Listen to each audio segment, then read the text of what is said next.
വീണയും കമലയും വിവേകും ഒക്കെ അന്താരാഷ്ട്ര തലത്തിൽ സുഖമായി പോയി ജീവിക്കും. അതുകൊണ്ട് ഇപ്പൊ എന്താ? അല്ല ഒന്നുമില്ല.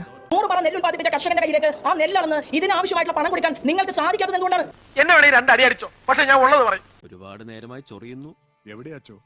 ഇയാള് ഞങ്ങളെ അപമാനിക്കാൻ ശ്രമിക്കുന്നുവെന്ന്. നിങ്ങളുടെ ആർഭാടത്തിന് ഒരു കുറവുമില്ലല്ലോ. നിന്ന് വാചകം അടിച്ച നിന്റെ അണ്ണാക്കിൽ ഞാൻ 12 ഒരു ഒഴിക്കും. ഇങ്ങനൊരു മരത്തലേനെ ഞാൻ ജീവിതത്തിൽ കണ്ടിട്ടില്ല.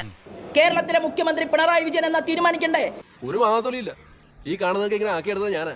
ഞാൻ ലക്ഷക്കണക്കിന് രൂപ കൊടുത്ത് ഹെലികോപ്റ്റർ വാങ്ങുന്നില്ല. ഇവരിത് എങ്ങനെ മണത്തറിഞ്ഞു? ഞാനിത് രഹസ്യമായിട്ട് വെച്ചിരുന്നതാണല്ലോ. എന്താ തീരുമാനമെടുത്താൽ? ഒരു മാറ്റമില്ലല്ലോ, ഫുള്ള് നെഗറ്റീവ്.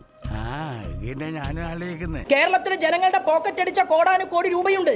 സത്യം ഞാനങ്ങനെ ചെയ്തിട്ടില്ല. വെറുതെ കഴിഞ്ഞ ആഴ്ച നടന്ന കാര്യങ്ങൾ പറഞ്ഞ് എന്നെ നാറ്റിക്കരുത്. അതിൽ നിന്നൊരു ഹെലികോപ്റ്റർ വാങ്ങിത്തരാൻ വീണയോട് പറയണം. അയ്യോ, അവനോട് ചോദിക്കാൻ പറ്റാത്ത ഞാൻ നിന്നോട് ചോദിക്കണത്. അപ്പം ചോദിക്കാൻ പറ്റാത്ത കാര്യമാണ് ചെയ്തത് നന്നായിട്ട് അറിയാലേ. കാരണം എന്താ, ആയിരക്കണക്കിന് കോടി രൂപയുടെ ആസ്തിയാണ് വീണയ്ക്കുള്ളത്.